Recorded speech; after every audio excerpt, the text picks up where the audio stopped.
Hey guys, tonight we're unraveling an ancient mystery tucked deep in the soft golden sands of Egypt.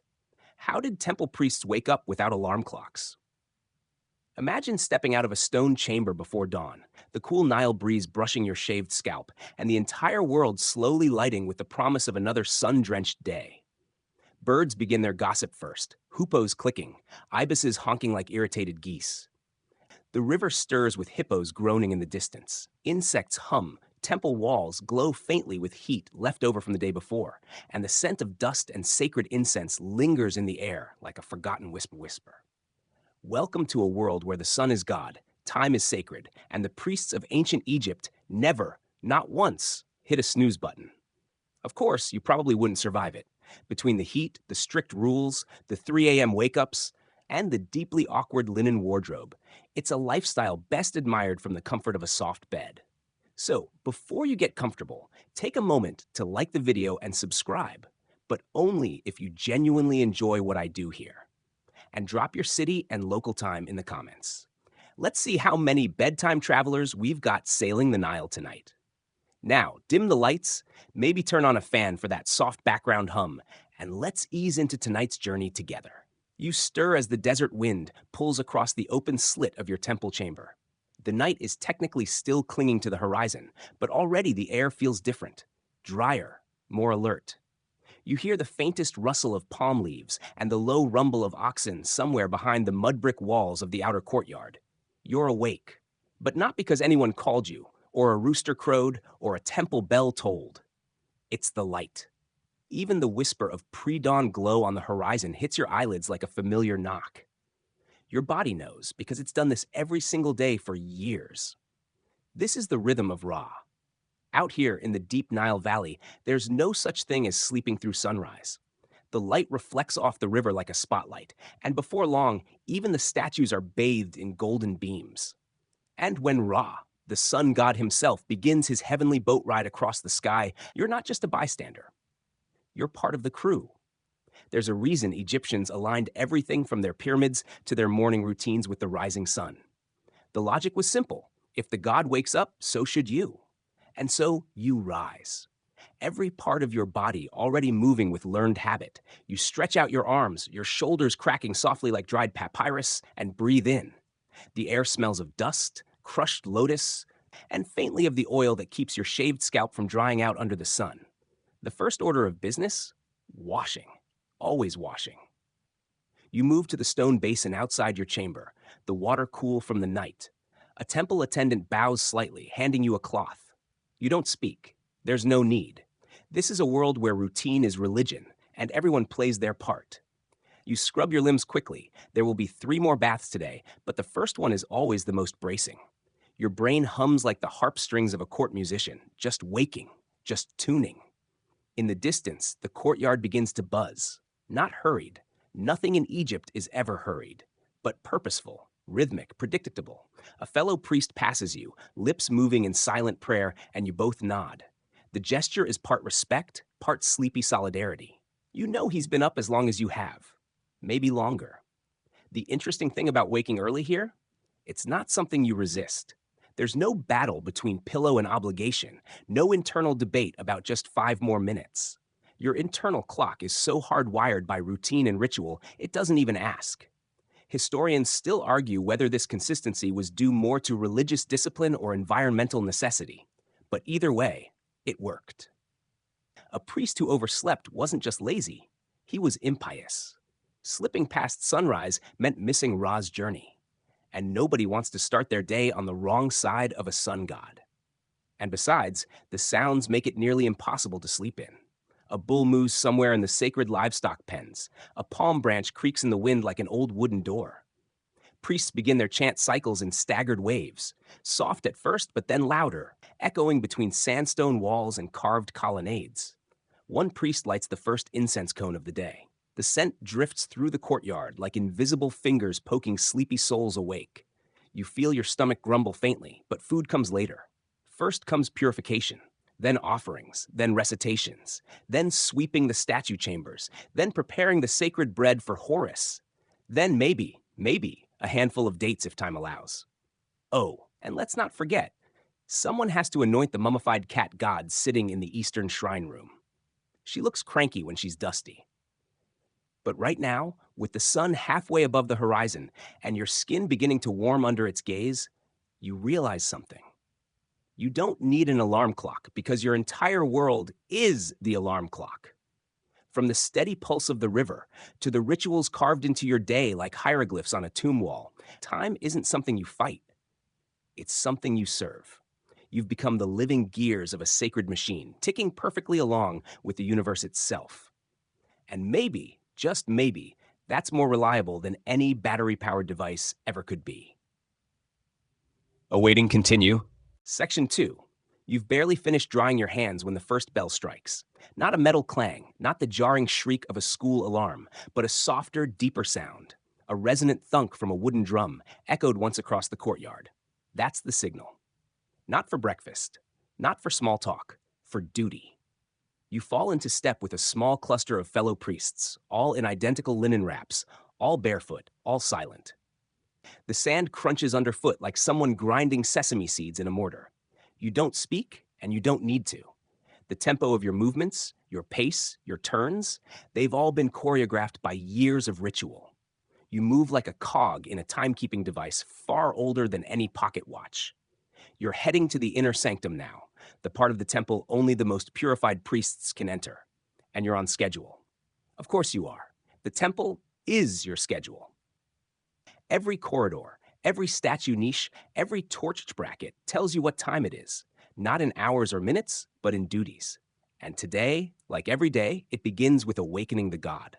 The statue of Amun sits heavy on his throne, carved from dark wood, inlaid with gold and lapis lazuli.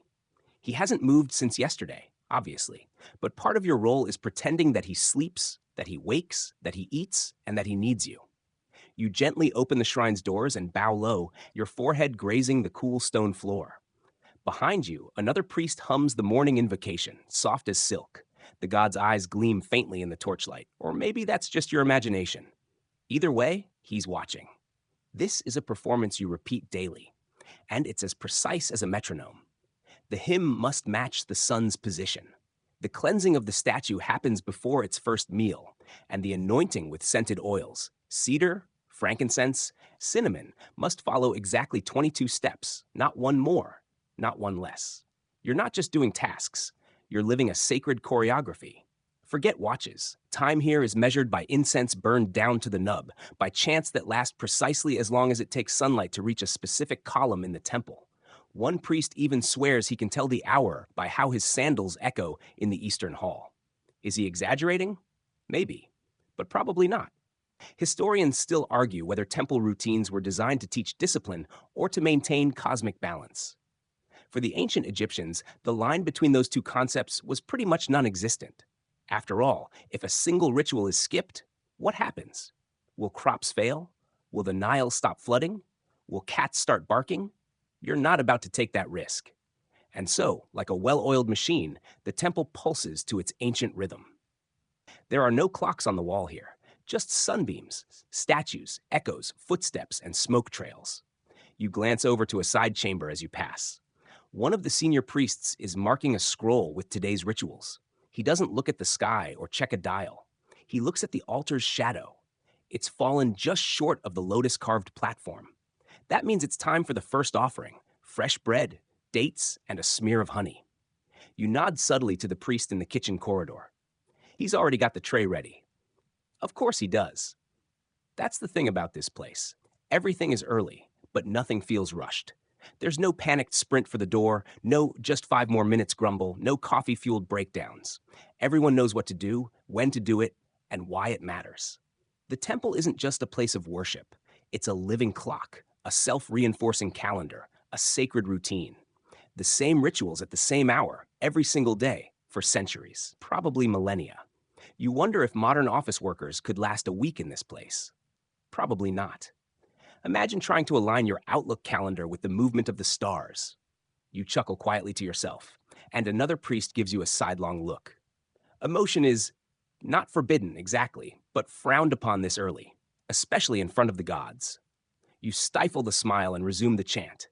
The words are old, So old, they probably sound like a different language than the one the farmers speak outside the temple walls. You don't always understand every syllable, but your tongue knows the pattern. It's muscle memory now. You've reached the middle courtyard. This part of the temple is open to the sky, and now the light pours in full and golden. It hits the sandstone columns just right, creating long striped shadows across the floor. You don't need to look up. You know what time it is. Third ritual hour. Back inside, another group begins sweeping the floor with bundles of reeds. Not just for cleanliness, it's part of the ritual. If dust settles in the god's path, it might be seen as an insult. You walk slightly faster to avoid disrupting their path. Out in the village, normal people are just waking up. Maybe they stretch, yawn, toss another log on the fire. But not you. You've already been up for hours. You've sung, washed, anointed, and offered. And you haven't even had breakfast yet. There's a story the older priests tell, probably made up, about one poor guy who overslept and had to sprint barefoot through the temple to light the morning incense. He tripped, broke the offering bowl, and dropped lotus oil all over himself. The god didn't say anything, of course, being a statue, but the temple cats apparently hissed at him for a week straight. Coincidence? You decide. As you move toward the next hall, the drum strikes again, twice this time. That means it's almost time for the public portion of the day. Soon, villagers will start bringing small offerings, beer, flowers, copper amulets, in exchange for blessings or just a smile from someone with spiritual clout. But for now, the temple is still yours. Quiet, orderly, holy. You find yourself walking past a series of carved reliefs showing scenes of temple life. One figure is bent in a bow, holding a tray. Another pours water. Another lights incense. Each one is locked in a permanent ritual moment, preserved on the wall for thousands of years. You wonder briefly, who were these men? Did they ever sleep in? Were they ever late? Probably not.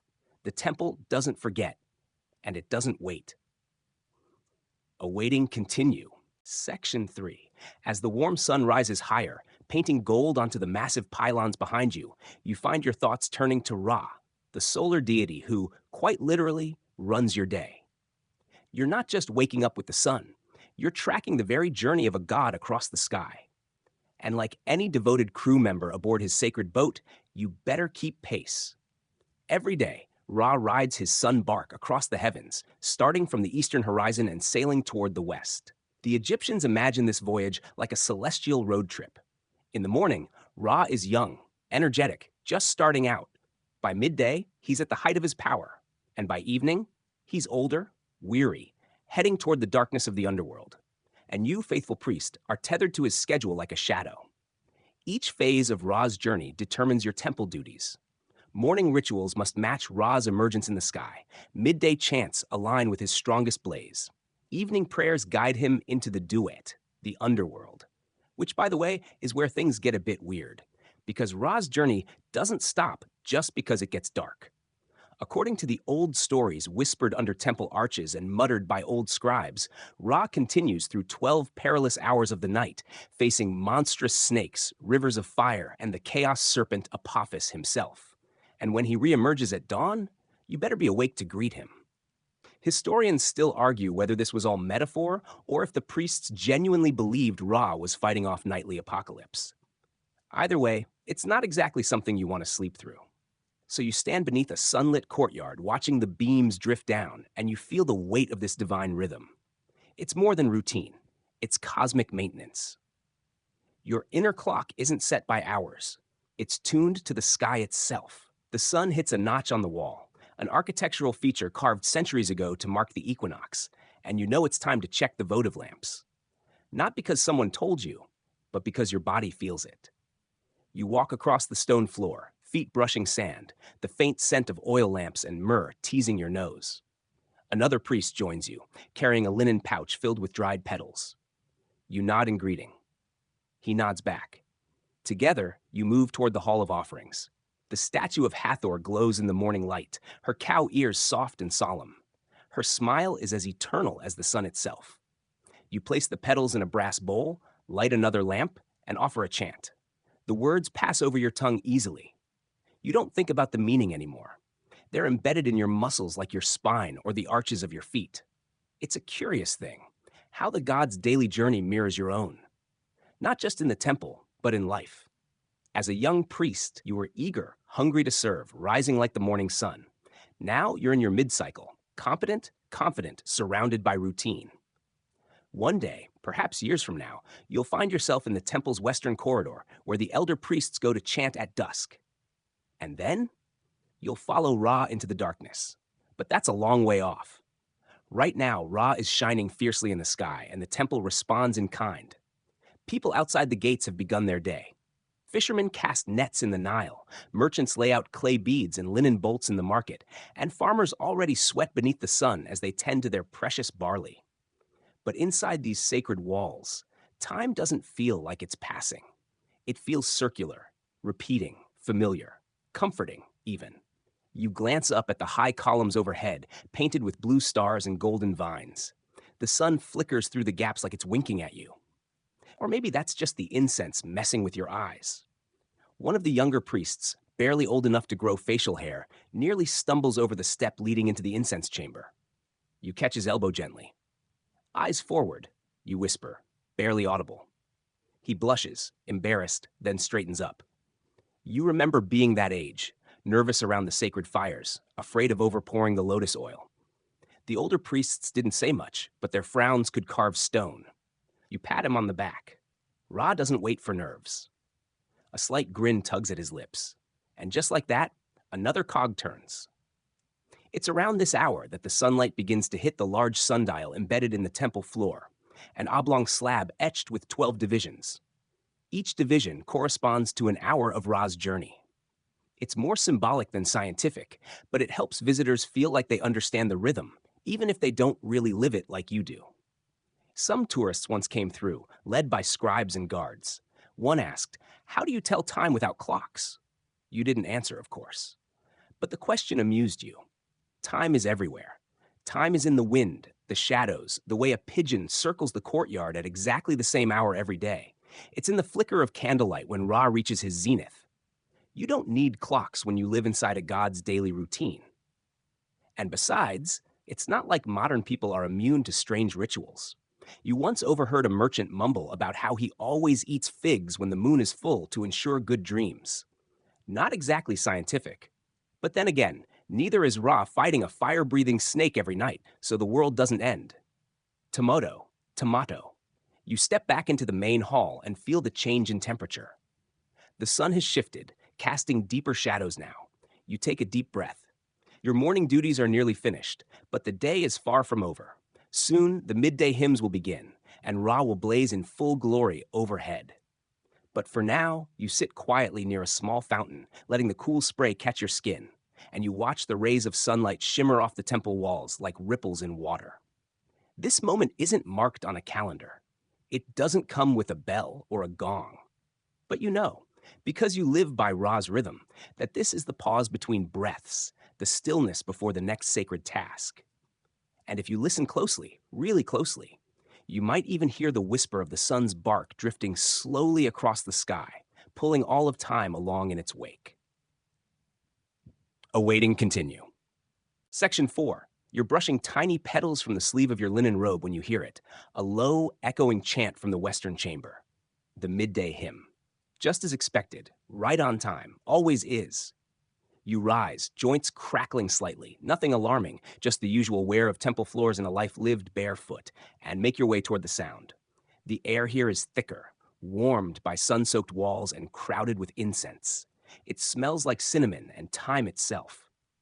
You're not walking randomly. You're moving through what some call sacred geometry. Every hall, every passage, every column in this temple was laid out to mirror the cosmos, not metaphorically, literally. The floor plan matches the divine blueprint, with each chamber reflecting pieces of the heavens. Historians still argue whether this architectural mapping was based more on astrology or theology. Probably both.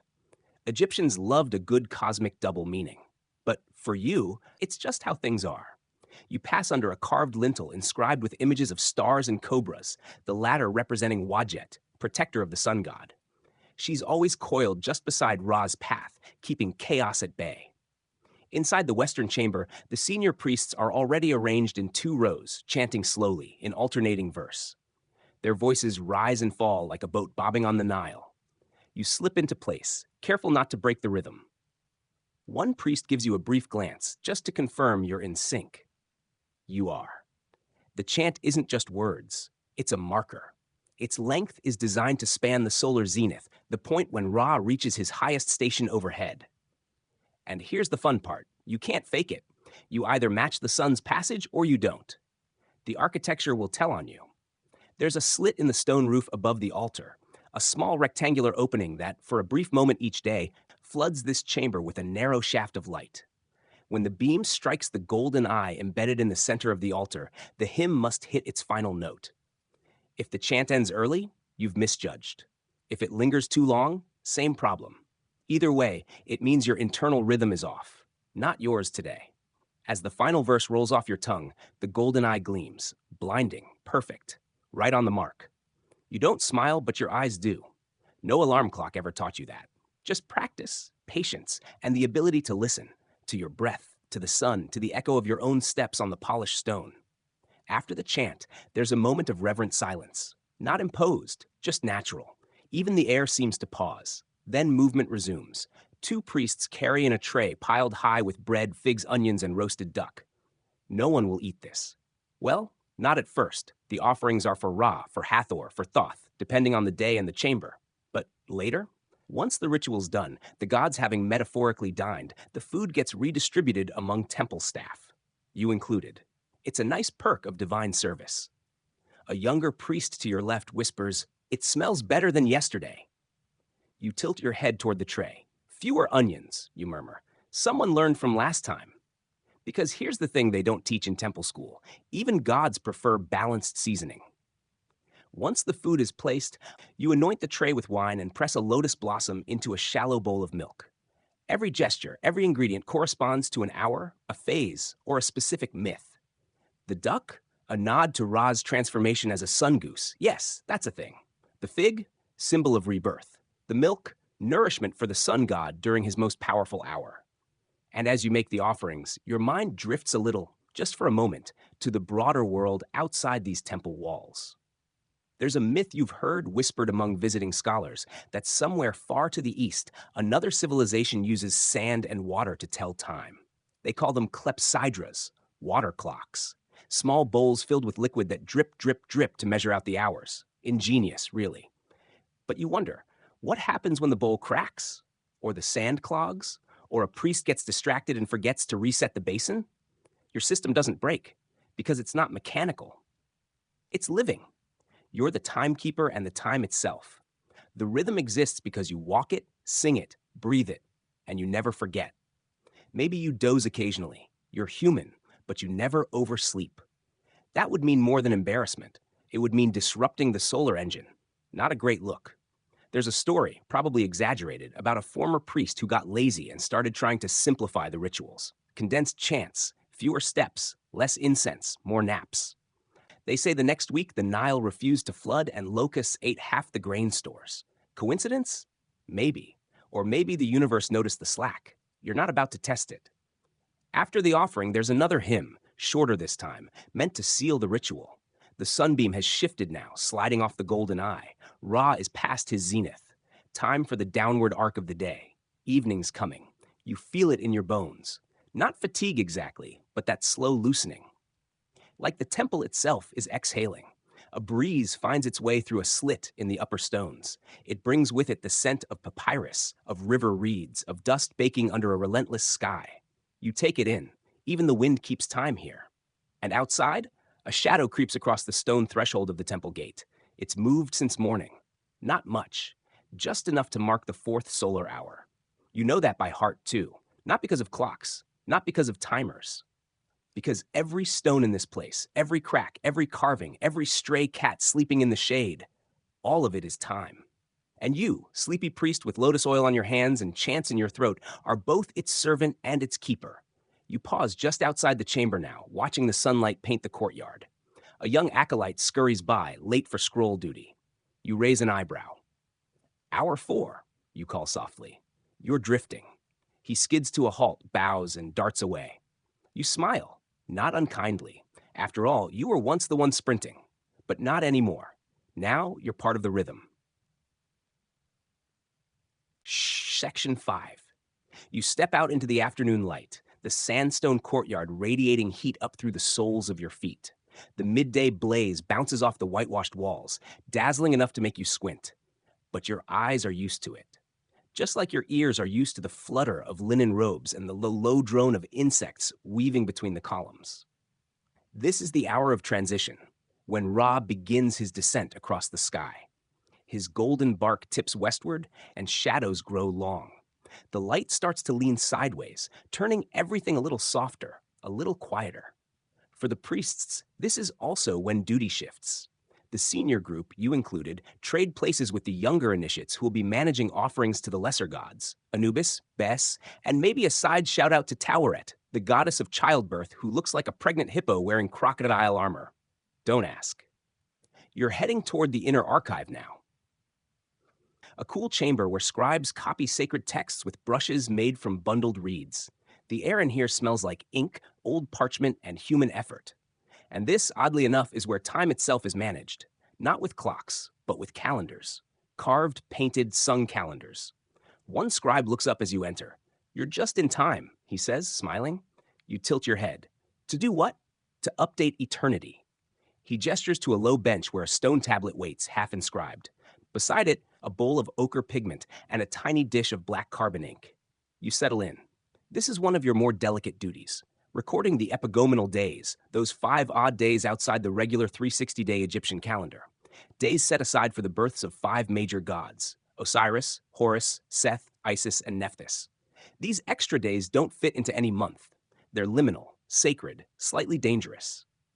Historians still argue whether these epagomenal days were a correction for solar drift or a mythic insertion to explain seasonal shifts. Either way, they're a cosmic fudge factor. And the priests are the ones who have to keep it all balanced. You lean over the tablet and start to carve. The stylus drags through the clay, rhythmic and sure. Each notch you make lines up with the arc of the sun, the angle of the wind, the grain of the stone. You're not just writing. You're syncing the spiritual software of Egypt with the hardware of the sky. Outside, a passing breeze stirs the papyrus scrolls on a nearby shelf. A cat flicks its tail, unconcerned. As you finish the last glyph, you pause. One of the acolytes enters carrying a strange object, an oblong box with wooden pegs sticking out. You recognize it as a merkhet, a device used to measure time by stars. It's nighttime sundial, basically. Though most of the younger priests prefer the flashy new models made of polished bronze, this one is old school. The acolyte sets it on the table. Master says, "We'll need this tonight. Sirius is rising." Your eyebrows lift. Ah yes, Sirius, the dog star. Its Heliacal rising, that first appearance just before dawn, signals the coming inundation of the Nile. It's one of the most sacred and anticipated astronomical events of the year. You nod approvingly. You'll stay up to track it, you ask. He shrugs. If I don't fall asleep first. You grin? Drink the Blue Lotus tea, not the red one. Red makes your dreams too interesting. He laughs. But it's good advice. The blue calms you, sharpens your senses just enough to stay alert. The red? Let's just say it's the reason there's a strict no prophetic hallucinations during calendar work rule now. With the carving done and the tools cleaned, you walk out again, this time toward the temple's western portico. Shadows stretch ahead of you, like lazy snakes across the courtyard. A colleague falls into step beside you, older, leaner, with the permanent squint of someone who's watched too many sunsets without a sunshade. Did you hear? He says, voice low. Hear what? They're thinking of testing a time horn. You blink. A what? He nods. An hour horn, carved from elephant tusk. Blow it once every hour to mark time, like the Babylonians. You chuckle. Won't last. The goats will riot. And you're not wrong. Last time someone tried time-based trumpet blasts, the temple goats panicked and knocked over 3 altars. They never fully recovered, spiritually or emotionally. You both stop beneath a fig tree where shadows flutter like fish scales. It's quieter now. Afternoon pressing toward evening. You notice the shadow of the central obelisk has reached a line etched into the flagstones. You trace it with your toe. That line, worn nearly smooth, is known as the Setet mark. It indicates the beginning of the 5th solar hour, a sacred moment when Ra is believed to first glimpse the edge of the underworld. And you? You feel it. That creeping coolness in the air, that slight shift in light, that unmistakable nudge from the universe saying, hey, maybe wrap things up. It's funny. You've never needed an alarm, never needed a bell or a gong or a sundial pressed into your palm. You've got the setet mark. You've got the cat who always shifts nap spots at the same minute every day. You've got your own breath and how it changes when the sun moves a few degrees lower. You've got time baked into your bones. Back inside the temple, a soft bell chimes. Not an alarm, just a signal that the oil lamps need refreshing. You light a fresh wick, watching the flame curl upward like it knows exactly what it's doing. You walk slowly now. There's no rush. Time is slower in this part of the day, more forgiving. It understands you've been up since dawn, that your muscles ache a bit, that the sacred duck offering gave you heartburn. Worthy sacrifice, though. At a quiet corner of the temple, you stop. There's a basin here, carved from obsidian, perfectly smooth.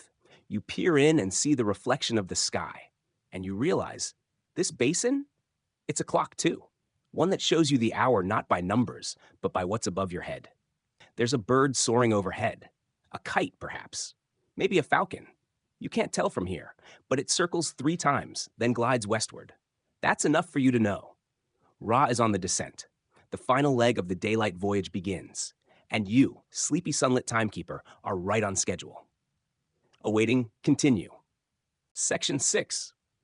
You dip your hands into the obsidian basin, cool water breaking over your skin like silk. You cup it, raise it to your forehead, and let the droplets slide down your cheeks. It's not just a ritual cleansing, it's a pause, a breath in the middle of your day, though by temple reckoning, the day is slowly dying. As you dry your hands on the hem of your robe, you glance toward the sun. It's lower now, sliding behind the western pylons, bleeding its last light into the sky. The glow turns coppery, and shadows pull longer across the stone floors like stretching cats.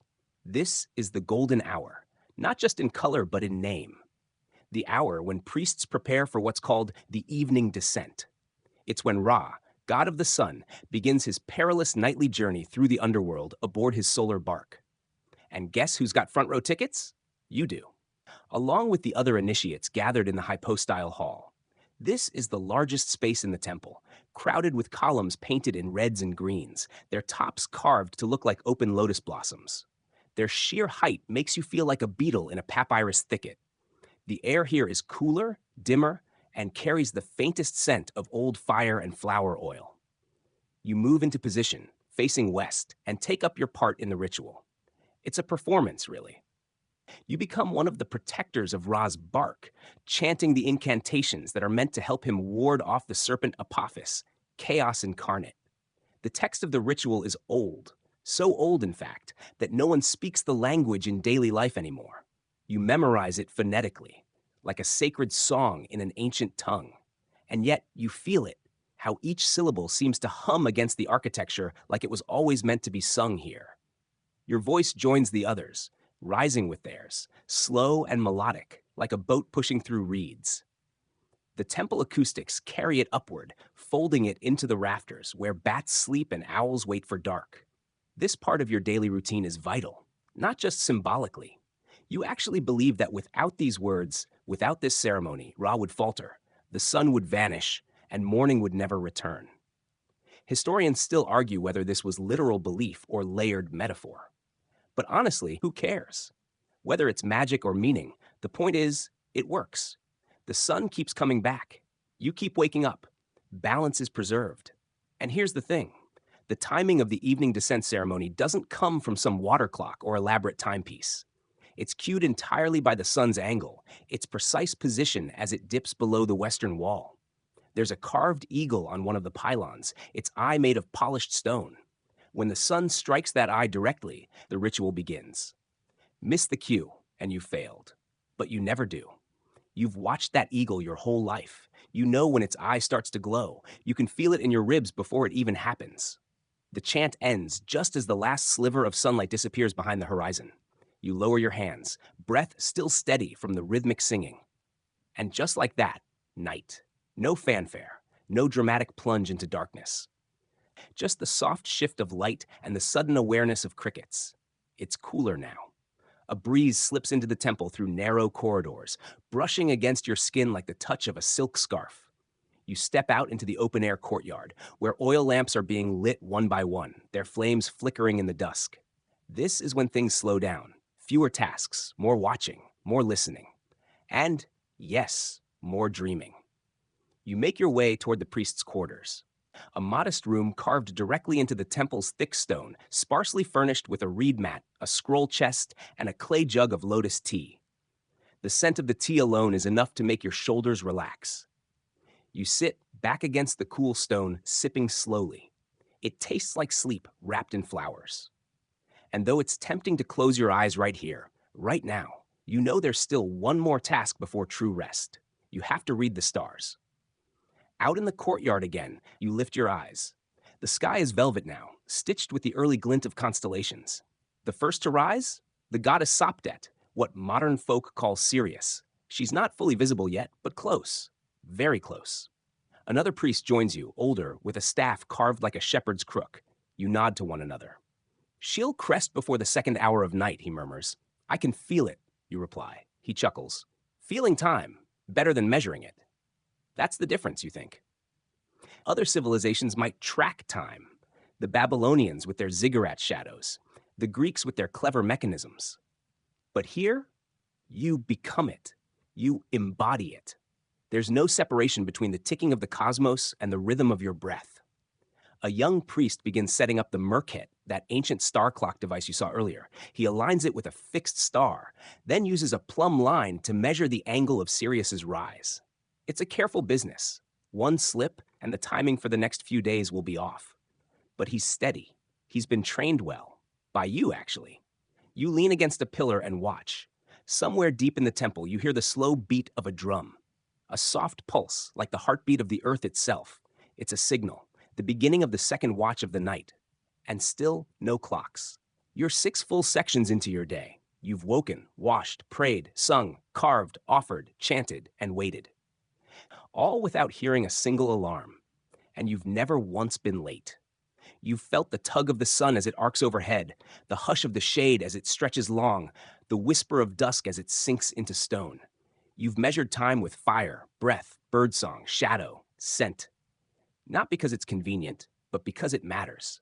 And in this moment, standing beneath stars, wrapped in robes that smell faintly of lotus and smoke, you understand something that modern folks forget. Clocks tick, but you live time. Awaiting continue. Section 7. The stars are fully out now, pricking the heavens with ancient precision. You shift your stance slightly, arms folded as you gaze up, your back pressed to a warm pillar. The night feels like a thick blue curtain drawn gently across the sky, and you, sleepy keeper of the sacred, are one of the few still stirring. The young priest with the Merkhet nods toward you. "She's here," he whispers, and you follow his eyes to the horizon. There she is, Sirius, Sopdet, the bright one. She sparkles just above the eastern edge of the dark land, twinkling in that weirdly smug way stars sometimes do when they know they're a big deal. And Sirius is a very big deal. Every year, her heliacal rising, when she first appears just before sunrise after months of being hidden, heralds the inundation of the Nile.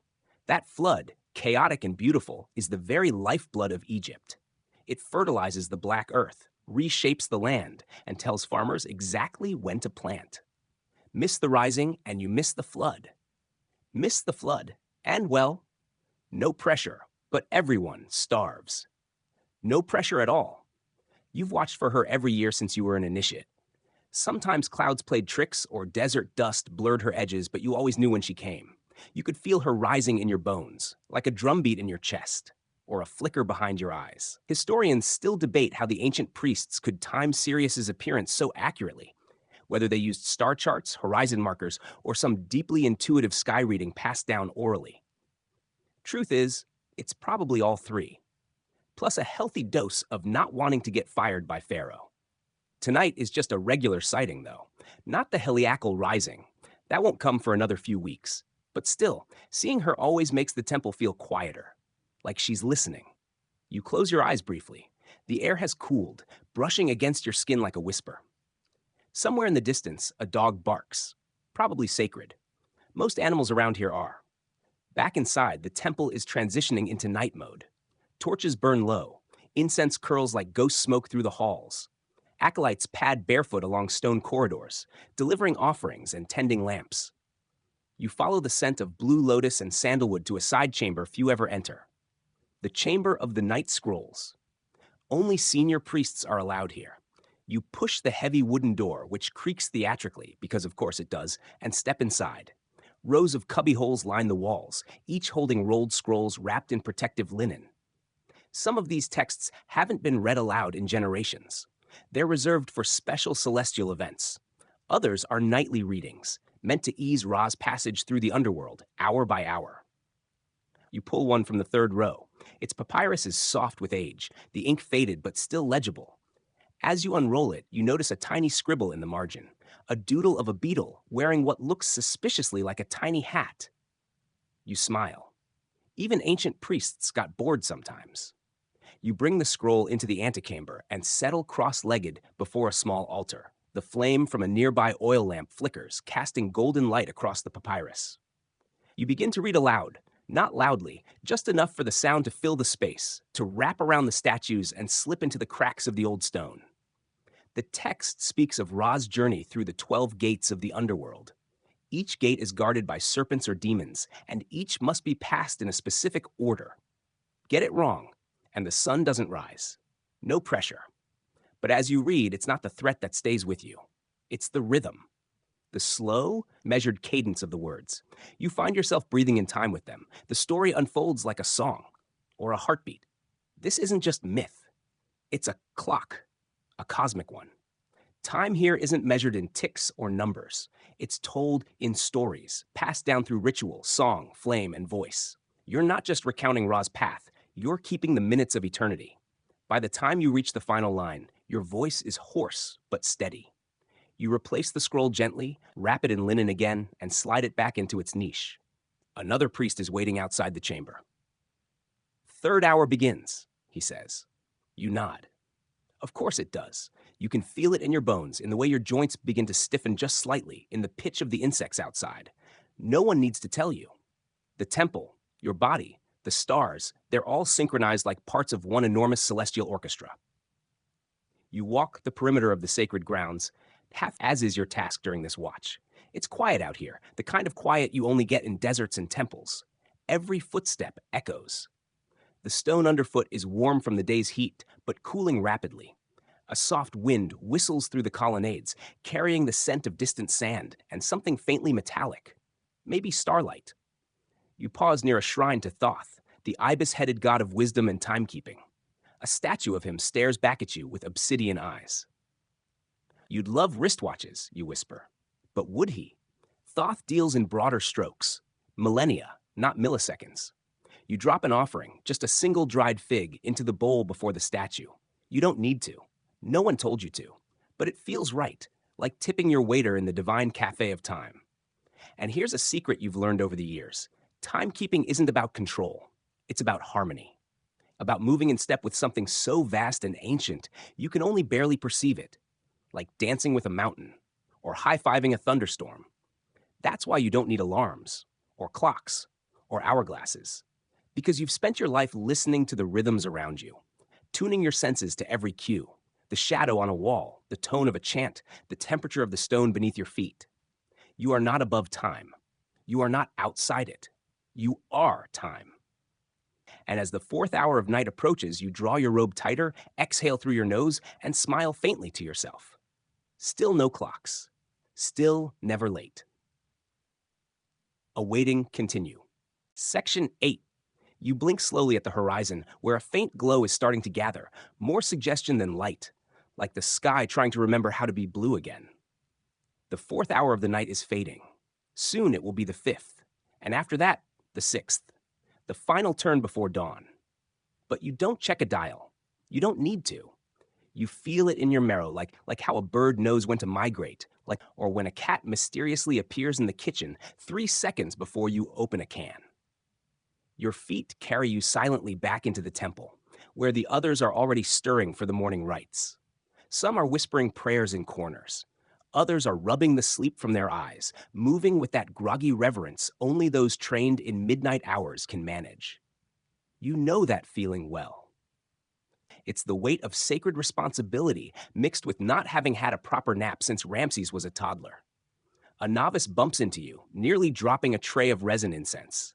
His eyes widen in panic, but you steady the tray with one finger and offer a sleepy smile. Still dreaming of cheese, aren't you? He blushes and nods. Of course he is. That dream comes during the fourth hour, when your stomach remembers it exists. It's practically tradition. You continue down a long corridor lit with faint torchlight. The murals along the walls are golden now, shining faintly in anticipation. They depict the first light of dawn, when Ra, triumphant, rises once again into the sky. He's usually shown with arms outstretched, sometimes standing in a boat, sometimes emerging from a lotus. Always majestic, always just a little smug. And who can blame him? Surviving the underworld every single night would give anyone a god complex. As you reach the sanctuary's inner courtyard, the eastern sky behind it is starting to soften. Not bright yet, but no longer black. More of a deep royal blue with the first hints of amber licking the horizon. It's a signal, the wake-up call that never needs to ring. You begin preparing the final ritual before sunrise, the awakening of the god. This rite is performed every morning without fail. And if that sounds repetitive, yes it is. But imagine the stakes of not doing it. If the god doesn't wake up, neither does the sun. And if the sun doesn't rise, well, no more fig bread for anyone. You and 3 others move into the Holy of Holies. It's the most sacred room in the temple, dark, windowless, and humming with energy. In its center sits a golden shrine. Inside, a statue of the god lies covered in cloth. With careful hands, you light a small fire of cedar and myrrh, letting the smoke rise. You unroll a clean linen strip and use it to fan the smoke gently toward the shrine. The scent fills the chamber, rich, thick, ancient. You begin to chant softly, words older than any monument, older than any dynasty. You don't need to think about them anymore. They live in your mouth now, flowing out like breath. You remove the cloth from the statue's face, revealing eyes of inlaid lapis that catch the rising light just so. The god is awake, not because a bell rang, not because a rooster crowed, but because you were there, you and your fellow keepers of time, performing the rite exactly when the earth and sky aligned in just the right way. Historians still argue whether the timing of these rituals was based purely on observation or if secret mechanical tools were used to ensure precision. Some believe there were shadow clocks or notched rods hidden in temple niches. Others insist it was all celestial. But again, you're not worried about the scholarly debate. You just know you never miss it. You never have. You step back as the statue is offered bread, beer, and a little honey. All symbolic, of course. Gods don't eat, or at least not in front of you. The food will later be shared among temple staff, a sweet breakfast if you're lucky. As the incense curls higher and higher, the first true beam of sunlight pierces the doorway. It cuts through the darkness like a blade, landing directly on the statue's chest. Perfect timing. Another priest whispers, "Ra returns." You murmur back, as he always will. Outside, the temple comes alive. Birds stir in the papyrus groves. Sacred cats stretch along the warm stone. A scribe yawns so wide you think his jaw might crack. The 5th hour of night has passed. The 6th begins. The final hour before day. You exit the sanctuary slowly, blinking into the rising sun. The courtyard is bathed in soft gold. It glitters off polished altars and makes the dust motes dance. The rhythm of the temple shifts now, from dark and hushed to bright and bustling. Offerings are lined up along the east wall. Water is poured into shallow pools to reflect the sky. The floor is swept again, even though no one's managed to walk on it without sand in their sandals. A procession begins to form. This one heads through the outer corridors, bearing symbols of rebirth, lotuses, ankhs, solar discs. You walk at the rear, carrying a small jar of perfumed oil. You pass under archways and through columns, each carved with stories you know better than your own reflection. You run a finger over one figure, a depiction of a priest holding a feather. Maat, you whisper. Truth, balance, order. The feather's what gets weighed against your heart when you die, according to the stories. If your heart's heavier, well, you get eaten by a crocodile lion hippo chimera named Amit. Definitely not the spa day you were hoping for. But right now, your heart feels light. You've performed every rite, watched every shadow, breathed every chant, and not once, did a single clock tell you what to do. You reach the temple steps as the full sun crests the horizon. It hits you square in the face, warm and bright, and a little blinding. You squint, and behind your eyes you see star maps, water clocks, sundials, shadows, birds, gods, and the same rhythms you've trusted your whole life. You don't need gears or gongs. You don't even need a rooster. You just need to pay attention. And maybe, once in a while, dream of cheese at 2 a.m. Awaiting continue. Certainly, here's Section 9, expanded from Bullet 9. The sound of sacred silence. You move through hushed stone halls where even footsteps feel choreographed. Section 9.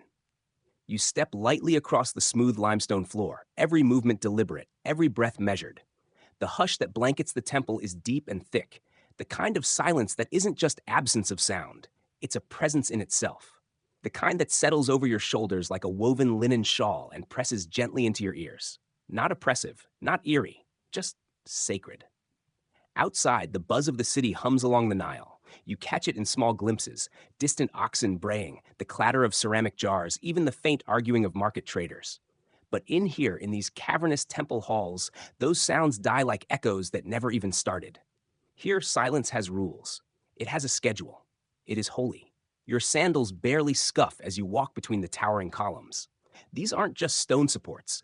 They're carved stories, prayers, and power frozen into fluted stone. You pass by an image of Thoth, the ibis-headed god of wisdom, and you instinctively lower your gaze. Not because you're afraid, but because it's polite, it's respectful. After all, that god might be watching. Or worse, grading your penmanship from last night's scroll copying. The other priests glide by in loose rows, their robes whispering against one another like reeds in a breeze. Nobody speaks unless it's necessary. If a jar of sacred oil must be retrieved or an offering adjusted, it's done with simple hand gestures and bowed heads. You've been trained in this choreography for years. It's more than muscle memory now. It's devotion in motion. And the silence? It's not empty. It's full of meaning, like the pause before a divine answer or the breath before a sacred chant. Some say this is where the gods speak the loudest, when no one else dares to. Historians still argue whether the silence of Egyptian temples was strictly enforced by law or simply a natural product of intense reverence. Either way, you wouldn't dream of breaking it with idle chatter. Not when the statues watching from the shadows seem like they're listening.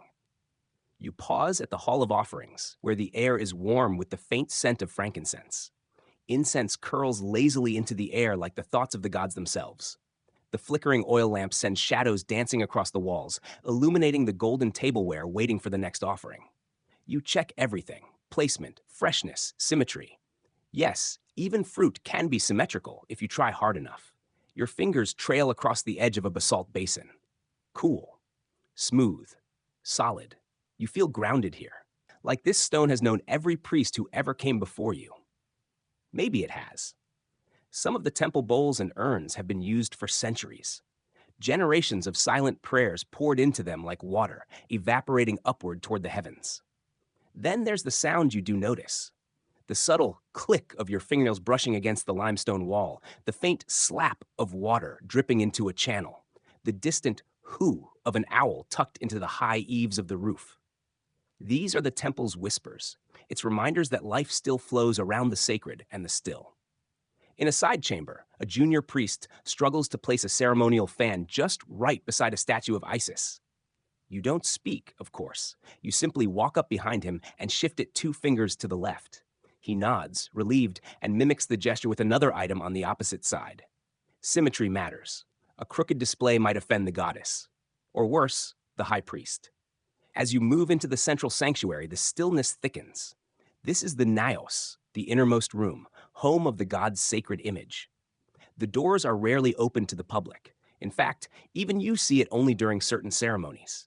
But the air here feels different, charged somehow, like the moment before lightning, or the space between dreams and waking.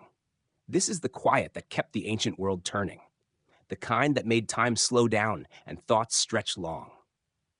You think about the scrolls you've read, the ones saying how priests believed their every action, however small, affected the balance of Ma'at, the divine order.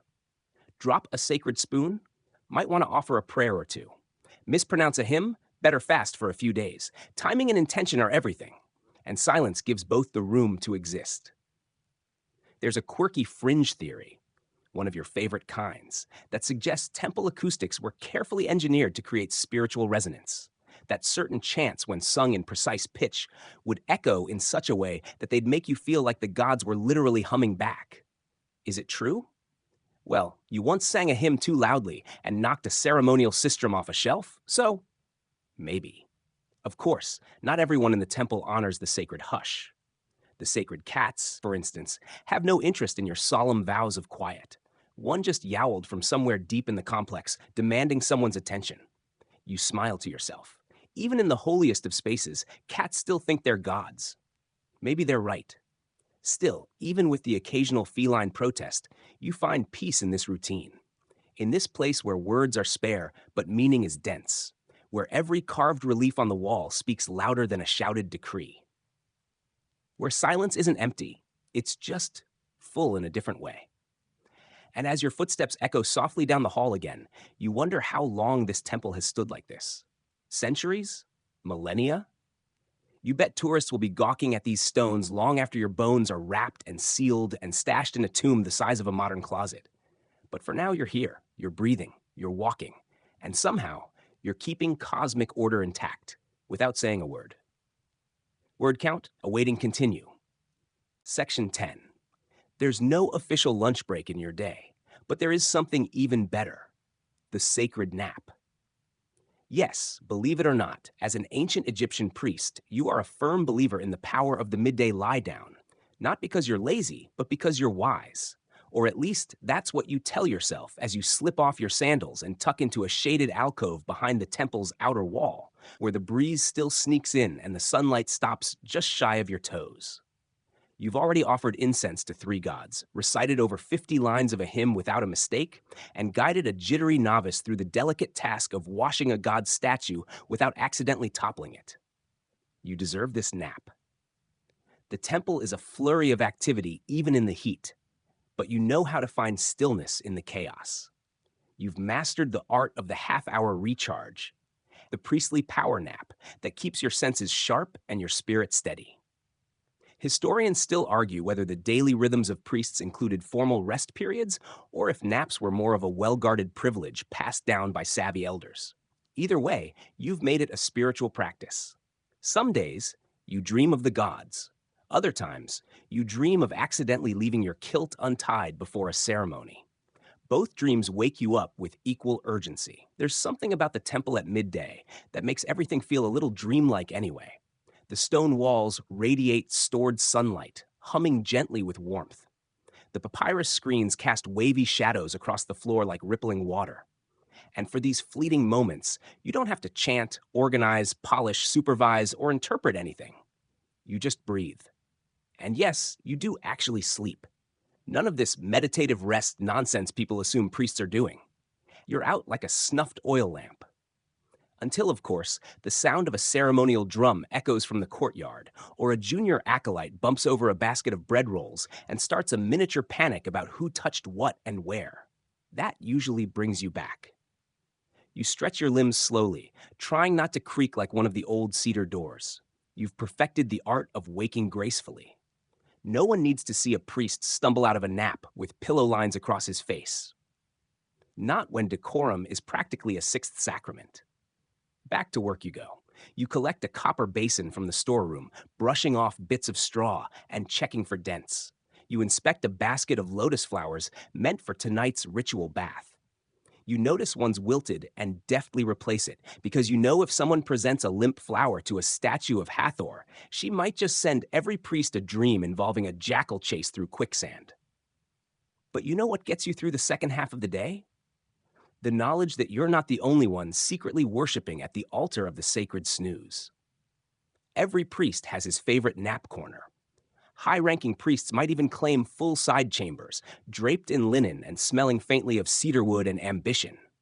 There's a funny little scroll tucked in the back of the scriptorium, one of the less official ones, that playfully lists the napping hours of divine men.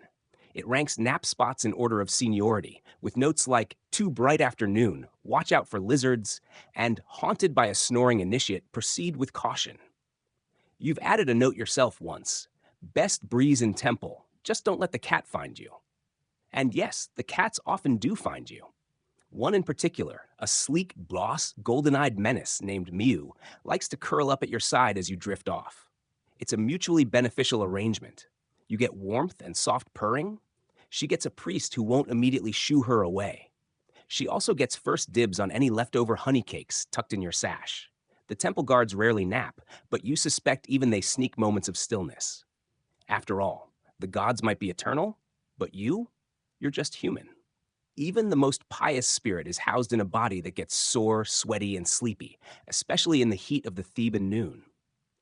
Fringe scholars have speculated that the architectural design of certain temples included intentional nap zones, niches aligned with wind channels, stone benches positioned away from harsh light. Sounds unlikely, but the spot behind the western wall really does feel too perfect to be an accident. You like to think of your naps not just as rest, but as recalibration. A short dip into another state of mind, one that allows divine messages to filter in. Sometimes you wake with the solution to a ritual problem, other times with a craving for dates dipped in goat cheese. The gods work in mysterious ways. As the sun begins to tilt westward, the temple shifts with it. Shadows stretch longer, chants deepen, and offerings take on a richer tone. The second wind kicks in, not just for you, but for everyone in the priestly staff. It's almost like your nap put you in sync with the turning cosmos. Or maybe you're just well rested. Either way, your stride is lighter, your posture more upright. You might even smile at the acolyte who accidentally walked into a column earlier. Your next tasks will require focus, a reading of petitions from townsfolk, a minor purification ceremony for a visiting dignitary, and, most delicate of all, sorting through a shipment of rare incense from Punt, which smells a bit like roasted fig dipped in moonlight. You pause for a moment as you pass a statue of Osiris, the god of the afterlife, the one who conquered death, and possibly sleep too. You touch your fingers to your forehead, then to the stone base, and you offer a silent thank you, not just for life, but for the small reprieves between duties, for naps tucked between prayers, and for that lovely breeze that still drifts through your favorite corner. No alarms, no clocks, just rhythms and rest. Awaiting continue. Section 11. It's well past sunset now, and while the city beyond the temple settles into its nightly lull, children dozing off, fires dimming to glowing embers, you're only just beginning your next shift. The sky has turned a deep velvet blue, and the first stars blink above the temple's high walls.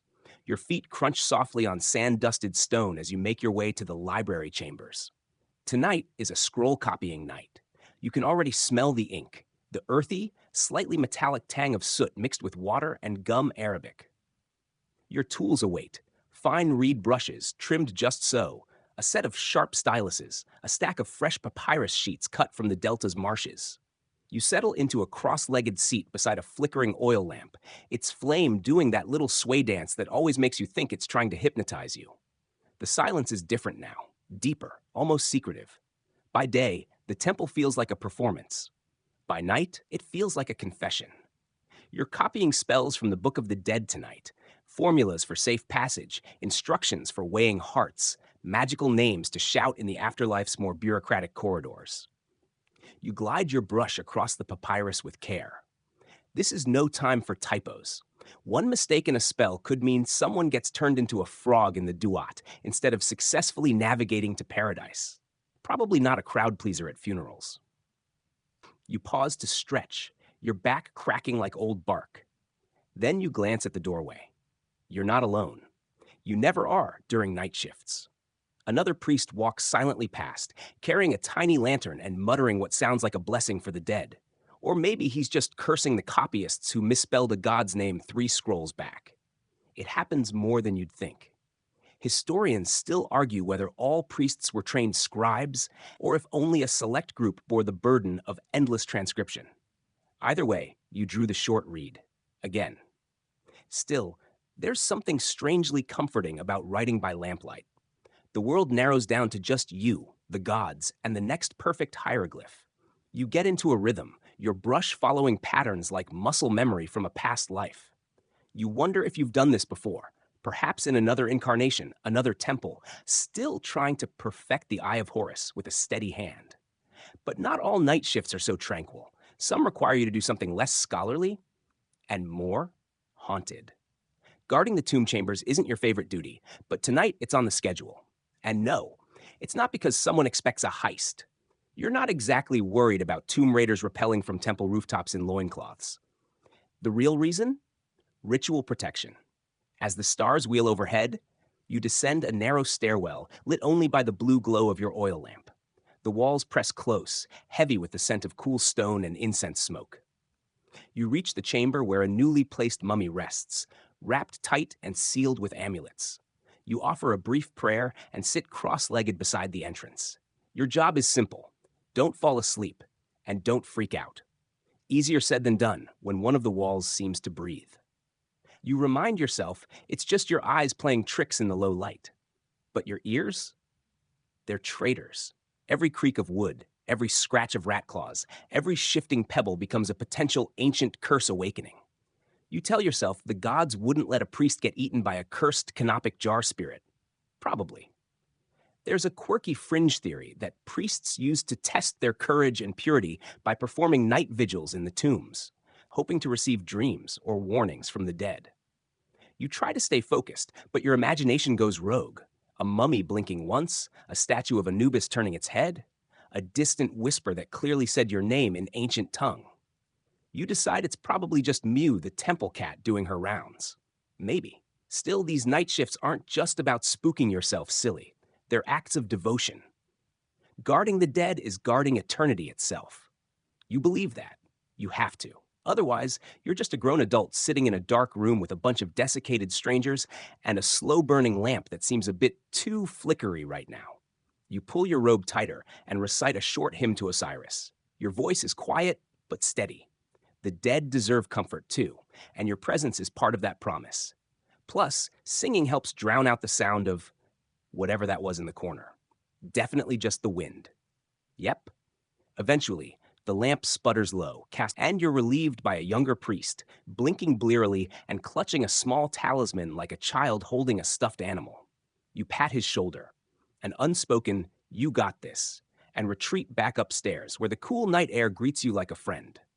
You make a detour to the temple roof. It's your favorite place to clear your head after a tomb shift.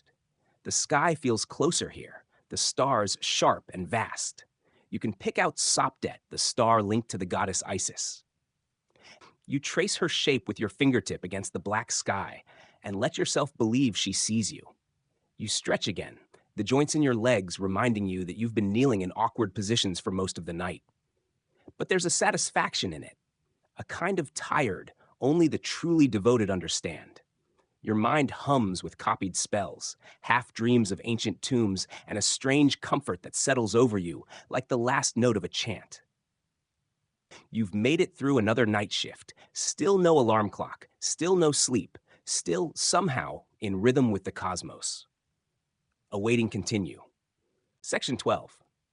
By the time the horizon starts blushing with the first streaks of pink and gold, your body aches like it's been negotiating with stone slabs all night, and honestly, it kind of has. You descend from the temple roof, the cool morning breeze tousling your hair, your linen robes catching the dawn like sails on a sleepy ship. The temple isn't quite awake yet, but it's stirring. Somewhere, a junior priest drops a jar. Somewhere else, a rooster howls like it thinks it's Anubis. And you? You're due for the morning purification. Again. Yes, even after all the ink, the vigil, and the internal horror movie you directed during your tomb shift. You trudge toward the sacred lake, the same one you dunked yourself in yesterday, and the day before that, and the day before that. The stone path underfoot is slick with dew, and the faint scent of lotus and earth hangs in the air. You glance up at the sky. Sopdet is gone now, replaced by a sun that hasn't technically risen, but is definitely preparing its grand entrance. You step into the lake. The water, even in this warm climate, is always just cold enough to slap you awake. The moment it hits your chest, you gasp, like every time. The surface shivers around you, and you begin the chant, a low, steady rhythm that blends with the rippling of the water and the awakening of birds. This is not just a bath, it's a reset button. It washes off fatigue, ink smudges, and any traces of doom you may have picked up while lurking next to mummies in the dark. Historians still debate whether purification was more about hygiene or spiritual renewal, or perhaps a clever excuse to sneak in a morning swim without the neighbors gossiping. But you know that after a night like that, it's more about mental clarity than physical cleanliness. By the time you're out and wrapped in fresh linen, you feel reborn. Not entirely awake, mind you, but softly rebooted. You tie your sash, tuck in your amulet, and return to the inner courtyard, where the temple is now fully alive with motion.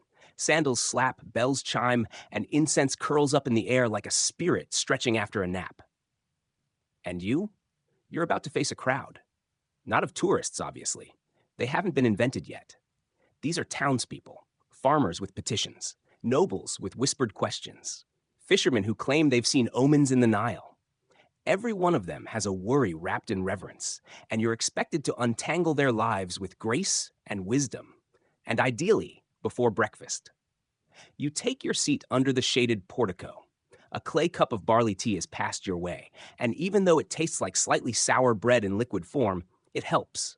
You sip slowly and wave forward the first visitor. A woman steps up with a linen bundle clutched to her chest.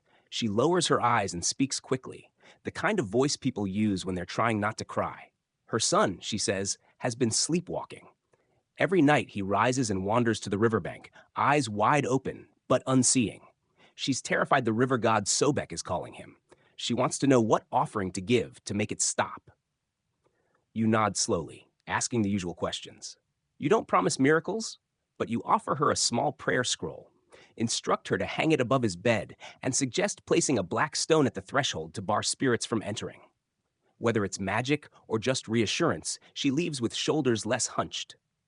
Then come the others.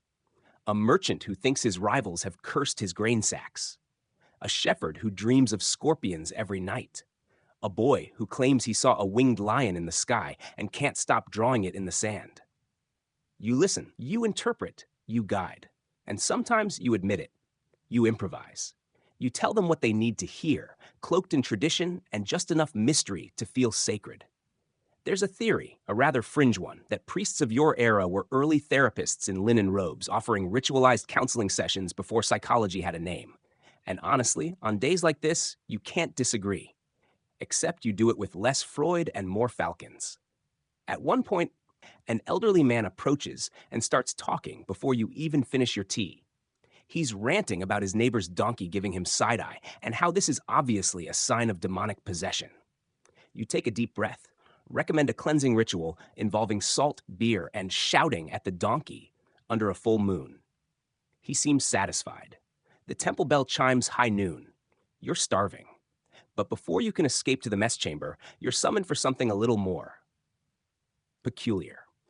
A visiting dignitary from the south has arrived, and he's brought a gift. A water clock. A beautifully carved stone vessel with markings along the inside and a hole at the base, designed to drip at a constant rate. It's supposedly calibrated to measure time in equal parts, one of the earliest known timekeeping devices. You squint at it. The irony isn't lost on you. Here's this gift that tries to turn water into time, but you, priest of the gods, haven't needed such tricks. Your day is shaped by bells, prayers, shadows, and instincts honed through repetition. No gears, no chimes, just rhythms older than pyramids. Still, you pretend to admire it while secretly wondering how long it takes before the novelty wears off and the thing ends up as a glorified flower pot. You offer a polite blessing over the device, something vague about Thoth appreciating cleverness. The dignitary beams. You smile. And then, blessedly, you're dismissed. Lunch is modest. Lentils, flatbread, a smear of goat cheese, and a single fig that might as well be a pearl. You eat slowly in the shade, listening to the buzz of temple bees and the occasional muttered chant from someone still catching up on their morning offerings. You watch a bird land on the edge of a basin, tilt its head and drink from the dripping overflow. The water clock ticks behind you. But you don't check it. You don't need to. Because you know, without looking, that it's almost time for the afternoon hymn. Awaiting. Continue. Section 13. You rise slowly from your seat beneath the shade, brushing crumbs from your linen robe. A soft breeze tugs at your sleeves, carrying the scent of warm papyrus and sandalwood. Afternoon is stretching across the sky now, casting long, golden shadows that slant through the temple corridors like slivers of ancient memory. You make your way toward the Great Hall, where sunlight filters through narrow clerestory windows, painting stripes of gold across the stone floor. The other priests are already gathering, their voices a low, harmonious murmur, like the temple itself is humming softly to itself. The afternoon hymn isn't just a musical interlude, it's a cosmic check-in, a call to the gods, a reminder to the sun that you're still watching, still grateful, still hoping it makes its full journey west without incident. The chorus is dedicated to Ra this time, and you find yourself stepping into your place with the others, your voice slipping into the familiar tones. Your feet are bare against the stone, warm from the sun, and you chant from deep in your chest. The vibrations settle in your ribs like bees nesting. Ra, mighty in your bark, slicing through sky-sea, golden-browed, judge of shadows. It's soothing, repetitive, almost hypnotic. One mainstream historical theory suggests these chants served more than spiritual purposes. They also helped regulate the priest's internal clocks, creating consistent auditory landmarks throughout the day, like an ancient melodic Google Calendar notification. Except, instead of annoying chimes, you get glorious harmonies and the occasional booming drum beat. You lose track of time inside the music. Your eyes blur. The columns sway just a little. You're not asleep, but you are somewhere between, a kind of priestly trance.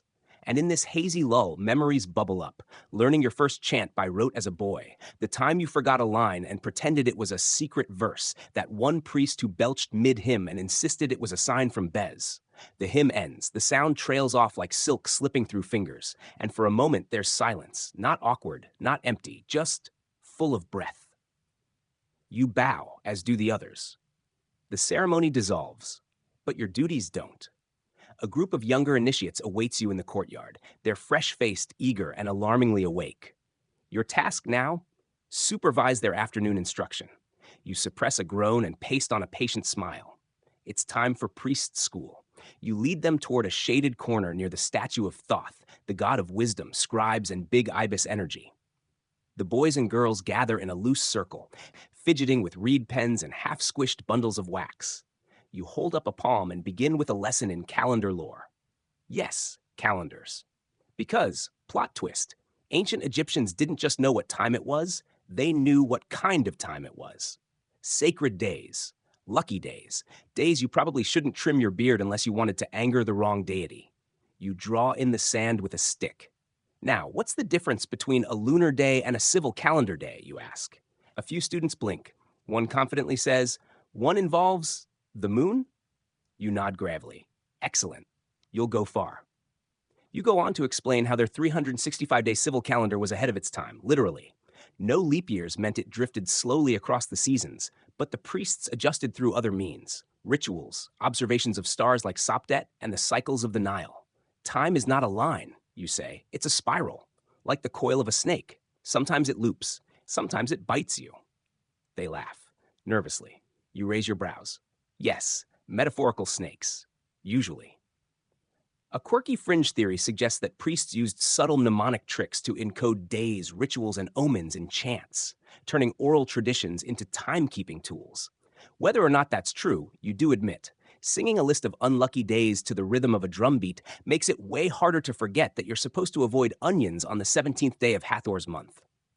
You move them on to stargazing basics. What do we watch for in the sky? You ask. They start listing names. Sopdet, Orion's belt, the scorpion. You nod, and when you see Sop before dawn, a pause. Then in unison, the Nile will rise. You clap softly. Good kids, sleep-deprived, ink-stained, but promising. Historians still argue whether all priestly roles involve this depth of astronomical training or if that was reserved for a scholarly elite. Either way, in this temple, you expect your students to understand the sky as well as they do the scrolls. Instruction ends with a short quiz. You ask one girl to draw the cycle of lunar phases in the sand using a stick and a bit of stubborn confidence.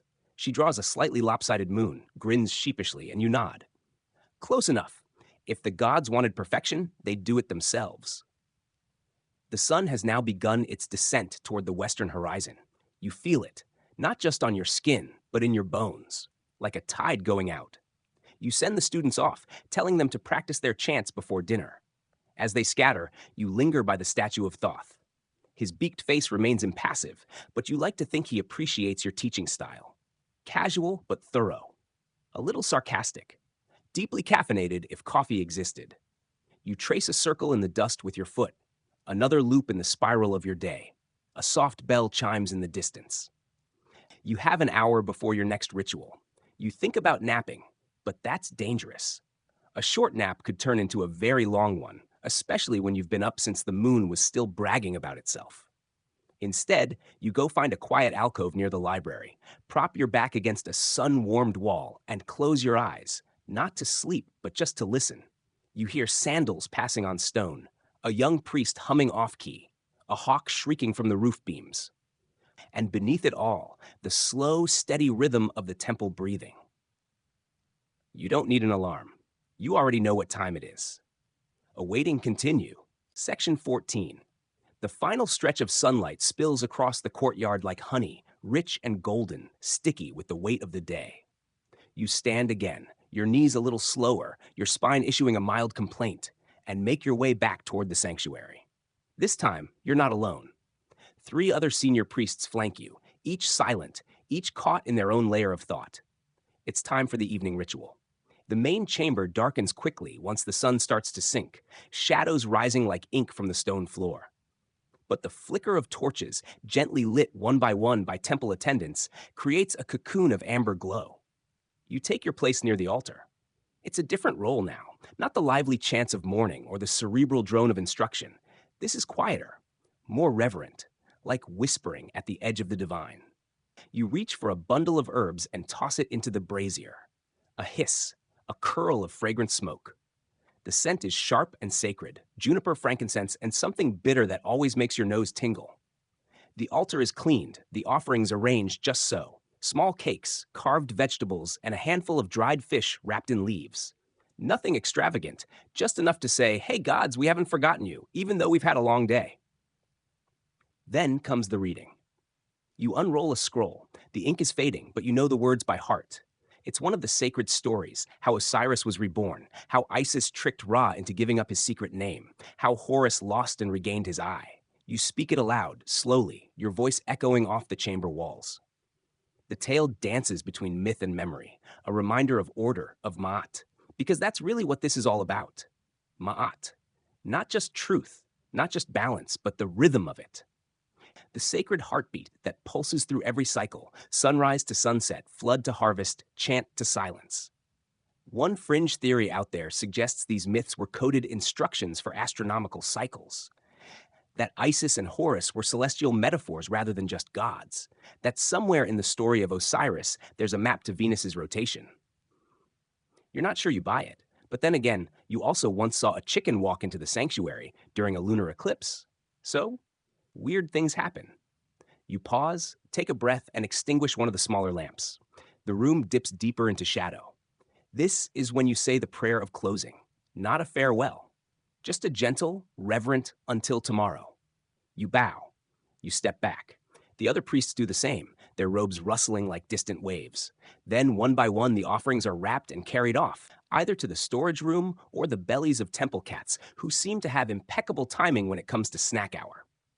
You emerge into the open air once more, blinking like you've just woken from a dream. The sky is purpling now, constellations blinking awake one by one. Orion's belt, the Ibis star, the curl of Sopdet already descending. You're not due for night watch this time, thank the gods, but your mind still tugs toward the stars. You walk slowly along the wall of the temple complex to where the timekeeper's niche is set. No gears, no springs. Just a shadow clock and a plumb line hanging from a notched post. The markings are shallow but accurate.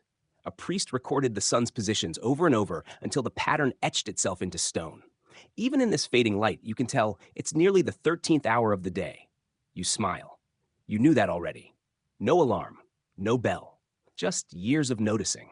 When the shadows fall a certain way, when the cicadas stop, when the bats come out. You remember what your old mentor used to say. The body becomes the clock when the gods trust you with time. You keep walking until you reach the temple's outer garden. A humble space, really, compared to the grandeur of the sanctum. But it's alive. Papyrus plants swaying softly, fig trees drooping with fruit, frogs murmuring in the lotus pool. You sink onto a bench, finally, and let your back rest. You watch a small snake coil itself near a stone, not threatening, just present. Like time itself, looped and patient. There's still activity elsewhere in the temple. You can hear sandals and distant chants, laughter from the kitchens, a shout that's quickly hushed. But you've entered the exhale portion of your day. Everything softens. Your hand brushes your amulet, a simple one, shaped like the Jed pillar, symbol of stability. You roll it between your fingers. A curious part of you wonders, what would your life be like with an alarm clock? You try to imagine it. Some magic box next to your mat, screaming you awake before sunrise. A mechanical crow, maybe, squawking out numbers in Greek. Or a water clock hooked up to a temple gong. It's funny. Modern as that sounds, the idea is ancient. You remember stories of water clocks in Alexandria that rang bells with each passing hour. Time made loud. Time that demands attention. But here, in this temple, time never shouts. It hums, it sings, it slides in gently like the Nile over dry earth. And maybe that's why alarm clocks were never needed. Because when your life is ritual, when your steps echo the stars and your breath matches the beat of the gods, you don't need a device to tell you what moment it is. You are the moment. Still, you laugh softly at the idea. Imagine hitting snooze on Ra. Eventually, the stars multiply. The air cools. Somewhere, a torch is extinguished with a hiss, and you rise once more. Back through the hallway, past the mural of the sky goddess Nut stretching over the world. Your fingers brush the painted stars as you pass beneath them. You reach your chamber. Your mat waits. So does a folded linen cloth, fresh and fragrant. You loosen your robe, settle down, and sigh, deeply, fully into the stillness. Outside, the last torch is put out. Inside, your eyes close. And time, quiet, sacred, unmeasured by clocks, slips away. Awaiting continue. Section 15. The night presses in like velvet, soft, dark, and a little heavier than you expected. You lie on your mat with one arm flung over your forehead, listening to the sounds the temple makes when most of it is asleep. Drip of water in a distant basin, rustle of papyrus in the breeze, the low huff of some priest snoring 2 chambers over. You've gone through the full cycle now, morning offerings, midday instruction, evening rituals. Your bones ache with familiarity. Your thoughts float like a feather in still air. This, you think, is the final test. Not to stay awake, but to know when sleep is part of the sacred rhythm too. Still, your mind won't fully shut off. Not yet. Because even in the deepest part of night, some priests remain awake. Not you tonight. But someone is walking the temple grounds right now, keeping vigil, marking time the old-fashioned way, by paying attention. You smile, remembering your first night shift. Barely 16, terrified you'd fall asleep and be caught by the high priest. You didn't. You stayed awake, nervously patrolling the colonnade, reciting the names of gods in alphabetical order just to stay alert. Somewhere around Horus and Hathor, you nearly tripped over a fat temple cat who hissed at you like you'd broken divine protocol. But you stayed awake. And you learned something that night, that when the temple is silent and dark and the stars above seem close enough to breathe, time feels different. Slower, stretchier, like a river turning in on itself. Back then, you didn't need an alarm clock either. You had adrenaline, duty, and the slow tick of torches guttering out one by one. Historians still argue whether the night watch schedule was purely practical, guarding temple treasures, or whether it held deeper ritual meaning. You lean toward the latter. After all, you weren't just walking. You were watching the world not fall apart. Making sure Ra made it through the underworld without a hitch. That kind of pressure will keep your eyelids peeled. You roll onto your side now, facing the small niche in your wall where an oil lamp flickers low. Its light casts shadows that dance like miniature gods across the surface of the clay. Your thoughts drift to the instruments priests did use to track time when necessary, like the Merkhet. That elegant little tool made of a plumb line and a sighting stick. With it, you could chart the stars' movement across the sky, dividing the night into hours long before any Greek philosopher dreamed of clockwork. And it wasn't just for show. You learned to use one yourself. Align it with a certain star. Wait, mark the angle again. The stars became a divine spreadsheet, ticking off time in silent, glittering rows. Some say these devices were reserved for special rituals, for those times when exact celestial alignment mattered. Others argue the priests used them regularly, making notes on temple walls, timing chants, and movements to the star clock in the sky. You never needed to look far to know when it was time to wake. The body learned. Your skin felt it. The air changed. The ground cooled just so. Time touched you, and now, lying here, even in rest, you sense it happening again. The lamp dims further. You let your eyes close. In the blur between sleep and not sleep, memories drift in. Scents of incense, the scrape of sandals, the soft rattle of prayer beads. And then something stranger. A whisper of a future world, where people wake to buzzing rectangles, snooze alarms, and digital birdsong. You imagine someone blinking at a tiny screen that tells them it's 6:17 a.m. and groaning into their pillow. It feels foreign. Comical. A little tragic. Why need clocks when the gods already told you what to do? When the sky was your calendar, the river your reminder, the temple's heartbeat your daily guide? You're not judging, just curious. Because while that future may be loud and restless, your world, this world, is built on rhythms so ancient they feel like breathing. You rise with the sun not because a machine says so, but because the world does. And you trust it. You always have. There's a final whisper of sound outside, maybe the last torch being put out, maybe a nightbird calling once before silence fully claims the temple. And then it all fades. Even your thoughts, even the idea of time, even you. And now, as your breathing slows and your limbs grow heavier, you feel yourself melt into the mat beneath you, like warm wax returning to the earth. Outside, the stars stretch across the heavens, quiet guardians of a world older than any of us can remember. They blink gently, their messages soft and ancient, the same ones whispered to priests thousands of years ago. No alarms, no buzzers, just light and rhythm and trust. The temple sleeps now, its walls cooled by night air, its doorways shadowed in moonlight. And somewhere, in some hidden garden corner, a lotus closes its petals, perfectly timed with the turning of the sky. There's nothing left to do, no ritual unperformed, no word left unsaid. You've walked the path of the priests. You've lit the fires, sung the chants, studied the stars, and guided others. You've lived an entire day, measured not by seconds but by soul. Let the weight of it all drift away now. Let your thoughts quiet, like sand settling in a jar of Nile water. Feel the hush of sleep wrap around you, gentle and soft, like linen worn smooth by years of prayers. You are exactly where you need to be, exactly when you need to be there. And in the silence that follows, only one truth remains. You are the clock now. End of script. Sweet dreams.